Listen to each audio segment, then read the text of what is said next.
Yeah, so today I was going to talk more about the abuse I went through. So, even though I went through 25 years of abuse, I think the worst bit was until I was about 15 years old.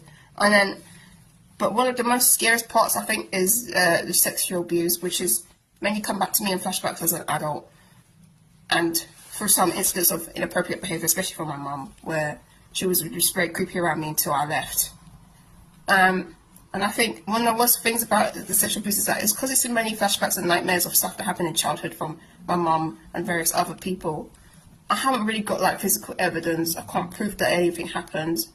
And it's hard to get people to believe that anything actually occurred. I mean, I even went to the piece about the actual abuse that was physically seen, like me being physically abused and verbally assaulted. My family was there for many events, but even then they still didn't give evidence. And my mum, all she had to do was plead the fifth and say nothing happened. And that was the end of it. And the police even said, oh, your family's worried about you. Which is like, wow, my abusers are worried about me. That's, that's not very reassuring. It was horrible. And I think some of the worst effects of the sexual abuse part is that sometimes I get like flashbacks that are physical, where you can like feel the memories like physically there. And a lot of the nightmares as well, they're just very gruesome and uncomfortable. And it's just really sad because I tried to confront my mom over it, but she would just tell me that nothing happened. So all I've got is myself to go on about what happened, which is very painful. And it messed up my sexuality too, because I would be typically bisexual, right? But because of my past with my mum, but she basically used me to fulfill her needs. She said that basically I was born to fulfill her needs and that I belong to her.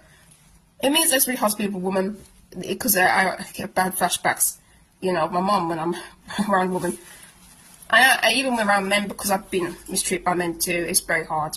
I have to be very specific about the kinds of people I interact with in that way.